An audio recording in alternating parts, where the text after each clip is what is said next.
বাংলাদেশের রাজনীতি থেকে কোনো অবস্থাতেই শেখ হাসিনাকে মাইনাস করা যাচ্ছে না। ঘুরে ফিরে তার কথাই আসছে। তিনি যা কিছু করছেন, করার চেষ্টা করছেন বা তাকে কেন্দ্র করে যখন কোনো কথা বলছেন অন্য কেউ, অমনি সেটা ভাইরাল হয়ে যাচ্ছে। এজন্য আমরা সবাই পক্ষে কিংবা বিপক্ষে, ইচ্ছা করে হোক, অনিচ্ছা করে হোক, জেনে হোক কিংবা না জেনে হোক, নিজেদের অস্তিত্ব টিকিয়ে রাখার জন্য বারবার শেখ হাসিনাকে সামনে নিয়ে এসেছি বা আসছি। সবাই শেখ হাসিনার কথা শুনতে চায়। শেখ হাসিনা জুলাই জাদুঘরে, সেখানে লাল টেলিফোন তুলে সাধারণ আমজনতা তাদেরকে শিখিয়ে দেওয়া হচ্ছে শেখ হাসিনার সঙ্গে কথা বলো। তো তারা কথা বলছে, আপা কেমন আছেন, ডিসেম্বরে আসবেন নাকি, শরীর স্বাস্থ্য কেমন, আমাদেরকে ছেড়ে চলে গেলেন কেন। মানে এই সকল কথাবার্তা যে স্ক্রিপ্ট লিখিত এবং শেখানো, এটা একটা তেলাপোকাও বুঝতে পারে। কিন্তু টিকিট কেটে ৫০ টাকার টিকিট কেটে লোকজন সেখানে যাচ্ছেন এবং এই ধরনের কথাবার্তা বলে মূলত শেখ হাসিনাকে লাইমলাইটে আনা হচ্ছে। যারা করছেন তারা হয়তো মনে করছেন এই কাজ করলে শেখ হাসিনার খুব অপমান হবে, মানুষজন বাহাবা দেবে, কিন্তু আলটিমেটলি এ সকল কথাবার্তায় ঘুরে ফিরে শুধু শেখ হাসিনা প্রসঙ্গ আসছে এবং তার গুরুত্ব বাড়িয়ে দিচ্ছে। তদ্রূপ এই যে সাম্প্রতিক সময়ে শেখ হাসিনা যে সংবাদ সম্মেলনটি করলেন, এই সংবাদ সম্মেলন নিয়ে পুরো ১ সপ্তাহেরও বেশি সময় ধরে করার আগে, মানে সংবাদ সম্মেলন করার আগে পুরো ১ সপ্তাহ জুড়ে শুধুমাত্র বিতর্ক। তিনি কি জীবিত না মৃত? তিনি কি শুধু অডিও বার্তা দেবেন নাকি ভিডিও বার্তা দিবেন? তারপর কেন এই সময় এই কাজটি তার করা দরকার? কি তিনি বলতে চান? তারপর বিদেশে বসে কেন এই সমস্ত জিনিসপত্র করছেন? এরকম হাজারো প্রশ্ন আওয়ামী লীগের, বিএনপির, জামাতের, সাধারণ মানুষের মধ্যে ঘুরপাক খাচ্ছিল।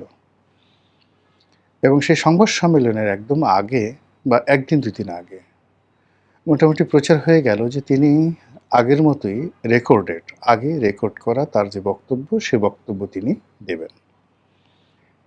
কিন্তু বাস্তবে দেখা গেল যে তার এই সংবাদ সম্মেলনটি ছিল একটি মাল্টি ডাইমেনশনাল, যা অতীতে কখনো তিনি করেননি। তার একটি ভাষণ ছিল, সম্ভবত সেটি রেকর্ডেডও হতে পারে, সরাসরি হতে পারে, কিংবা ধরুন সেটি লিখিত হতে পারে। তার একটা ভাষণ ছিল। এই ভাষণটা তিনি ইচ্ছা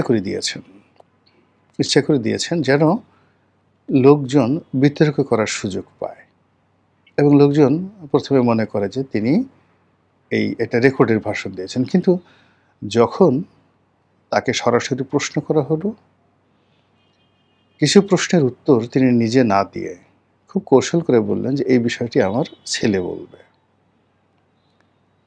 আবার কিছু প্রশ্নের উত্তর তিনি নিজে দিলেন।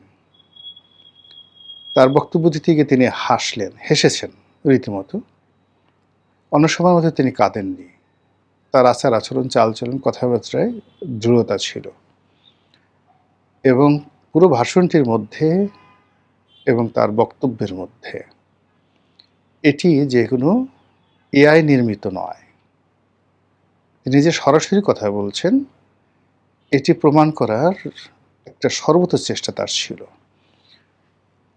আপনারা জানেনই যে এখন আমি একটু ধীরে, ধীরে কথা বলছি, কিন্তু খুব ফ্লুয়েন্টলি যখন আমাকে কেউ প্রশ্ন করে, আমি যেমন এখন একা, একা কথা বলছি ধীরে, সুস্থে, আস্তে, আস্তে।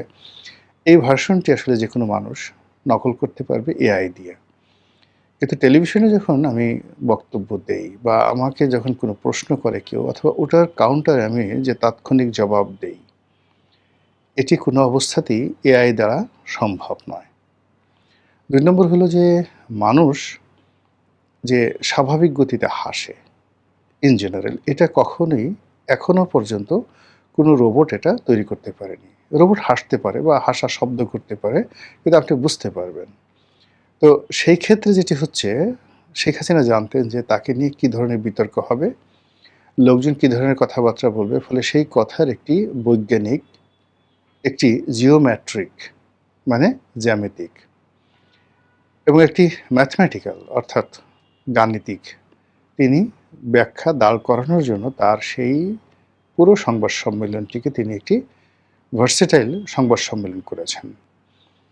এই সংবাদ সম্মেলনটিতে তিনি এমন কিছু গোমর রেখেছেন, ফাঁক রেখেছেন, ফোকর রেখেছেন যেন মানুষ প্রশ্ন করতে, সন্দেহ করতে এবং কল্পনা করতে, আওয়ামী লীগকে নিয়ে কল্পনা করতে মানুষ উদ্বুদ্ধ হয়। এটি তার একটা রাজনৈতিক পলিসি। প্রথমত এখানে আওয়ামী লীগের কোনো সিনিয়র নেতা ছিলেন না। লোকজন প্রশ্ন করবে কেন ছিলেন না? তাহলে কি তারা শেখ হাসিনার সঙ্গে নেই, নাকি শেখ হাসিনা তাদেরকে মাইনাস করেছে, ইত্যাদি নানা প্রশ্ন। হোয়াট এভার মেবি, কিন্তু এটা শেখ হাসিনা চেয়েছেন। তরুণদের মধ্যে কতগুলো অজনপ্রিয় মুখ, ভীষণ রকম অজনপ্রিয় মুখ, যারা ক্ষমতার সময়টাতে কেউ সজীব ওয়াজেদ জয়ের কথা বলে, কেউ অন্য কোনো কারণে ভীষণ রকম বিতর্কিত ছিলেন, অপ্রিয় ছিলেন, অজনপ্রিয় ছিলেন এবং এখনও আছে। বলতে গেলে তাদের কাউকে এখানে সম্পৃক্ত করা হয়নি। এখানে সাকিব আল হাসানকে আনা হয়েছে, যদিও সাকিব আল হাসান একেবারে নন পলিটিক্যাল। বাংলাদেশে তার গুরুত্ব অ্যাজ এ পলিটিশিয়ান নেই বললেই চলে, এবং তার কথাবার্তা, আচার আচরণ অনেকটা শিশু সুলভ। কিন্তু বিশ্ব ক্রিকেটের অঙ্গনে তার যে অবদান এবং তার যে ভূমিকা, এখানে এই পর্যায়ের অলরাউন্ডার মানে ক্রীড়া জগতে, মানে স্পোর্টস ওয়ার্ল্ডে সাকিব আল হাসানের মতো এই মুহূর্তে দ্বিতীয় কোনো স্টার নেই। তো কাজেই তার সেই যে স্টারশিপটি, এটি শেখ হাসিনা ব্যবহার করতে চেয়েছেন এবং সফলভাবে ব্যবহার করেছেন। এবং সাকিব আল হাসানকে ব্যবহার করার পর কী ধরনের প্রতিক্রিয়া হতে পারে বা হবে, এটার জন্য তিনি মানসিকভাবে প্রস্তুত ছিলেন এবং সেই ঘটনাগুলো ঘটেছে। তরুণদের মধ্যে তিনি মেয়র মহিউদ্দিন সাহেবের ছেলে মহিবুল হাসান চৌধুরী, সাবেক শিক্ষামন্ত্রী, তাকে লাইমলাইটে নিয়ে এসেছেন।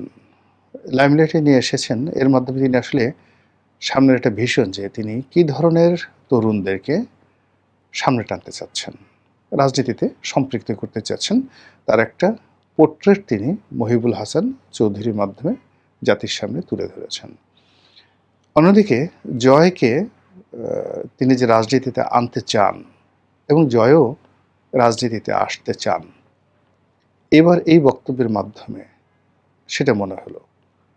জয় সবসময় অনেকটা বহেমিয়ান টাইপের, মানে টাকা পয়সা, অনেকে যে যাই বলুক তার বিরুদ্ধে বদনাম, কিন্তু বেসিক্যালি ব্যবসা বাণিজ্য করা, টাকা সঞ্চয় করা, তারপরে শেষে খুব ভোগ বিলাসে সেই টাকা পয়সা খরচ করা, এই জিনিসগুলো আমরা সাধারণত দেখিনি তাকে।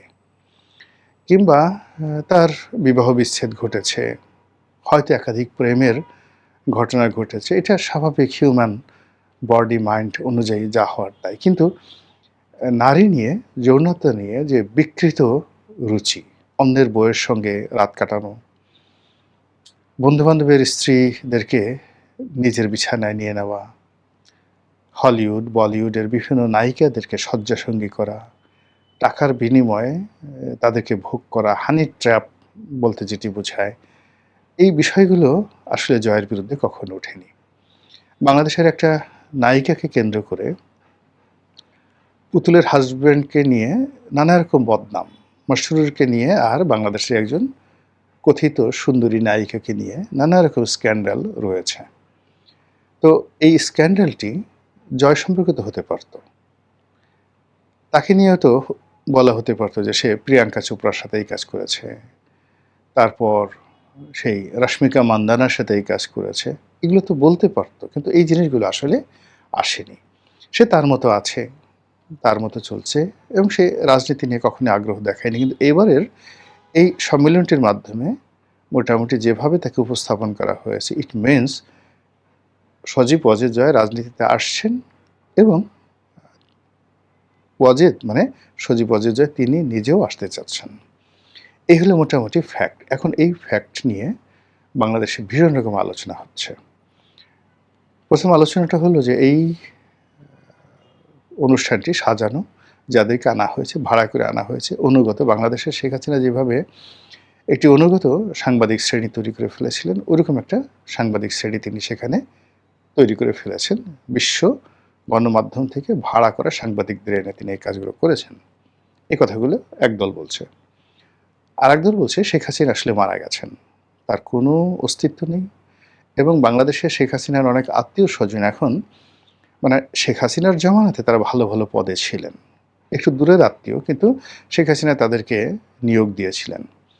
তো সেই মানুষগুলো ক্রোধের বশে হোক কিংবা পিঠ বাঁচানোর জন্য হোক, কিংবা ওই মানুষগুলো খুব অল্প সময় তারা পেয়েছিল, অল্প সময়ের মধ্যেই যত রকম ২ নম্বরি কাজ আছে, সব ২ নম্বরি কাজগুলো তারা করেছে। নদী দখল, খাল দখল, তারপরে ভূমি দখল থেকে শুরু করে সরকারি জমি নিজের নামে লিখে নেওয়া, এই কাজগুলো তারা করেছেন এবং এই কাজগুলো করার জন্য রীতিমতো কোম্পানি গঠন করে ফেলেছিলেন।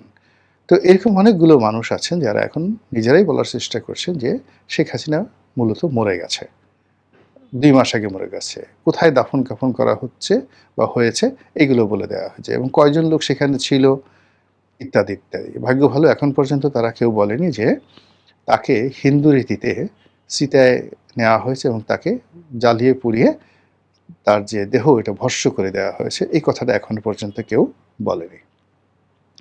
তো এরকম একটা গ্রুপ রয়েছে। তারপরে তার ভয়েস, সে যে কথাগুলো বলেছে এটা এআই নির্মিত।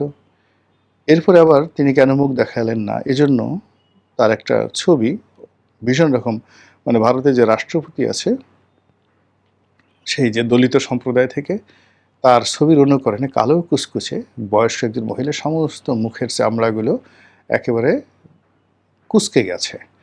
তো এরকম শেখ হাসিনার একটা ছবি তৈরি করে, এআই দিয়ে তৈরি করে বলা হচ্ছে যে এই চেহারাটা তার আসলে এইভাবে নষ্ট হয়ে গেছে, এই চেহারা তিনি আসলে দেখাতে চাচ্ছেন না। ভীষণ রকম, যেটা মেকআপ দিয়েও মানে এতটা খারাপ অবস্থা হয়ে গেছে, মেকআপ দিয়েও এই চেহারাটা ভালো করা যাচ্ছে না। এই কারণে শেখ হাসিনা জনসম্মুখে আসেননি।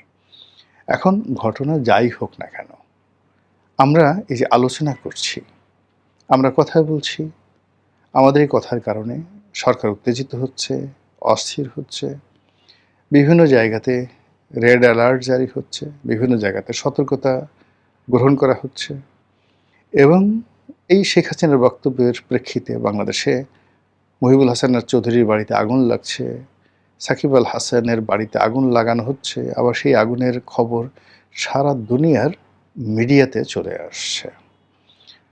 বাংলাদেশ সরকার খুব রাগ করেছে ভারতের উপর, কেন ভারত এই শেখ হাসিনাকে দিয়ে এই ধরনের কর্মকাণ্ড করাচ্ছে।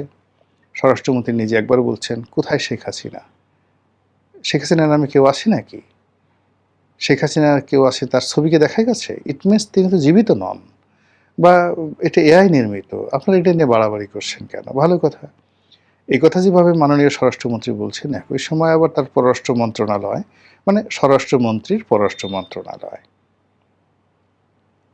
সরকারকে, ভারত সরকারকে সেই সতর্কতা, মানে যাকে বলা হয় চিঠি তাকে দেওয়া হলো, নিজেদের ক্রোধের কথা বলা হলো, ক্ষোভের কথা বলা হলো এবং যা মুখে আসে সেইভাবে তারা বলল, বলে আবার সেটা ফেসবুকে দেওয়া হলো এবং সেই চিঠি আরও শানিত করার জন্য, আরও তাপিত করার জন্য ৯ বার নাকি সেই চিঠি সংশোধন করা হয়েছে। তো এই যা কিছু করা হচ্ছে সবই আসলে শেখ হাসিনার কল্যাণে, বদৌতে, কিংবা তাকে উপলক্ষ করে। এখন সেই উপলক্ষ আগামীতে কীভাবে চলে, কতদিন চলে, সেটি দেখার বিষয়। মহান আল্লাহ আমাদের সবাইকে হিদায়াত দান করুন এবং হেফাজত করুন। আসসালামু আলাইকুম রহমতুল্লাহি ওয়া বারাকাতুহু।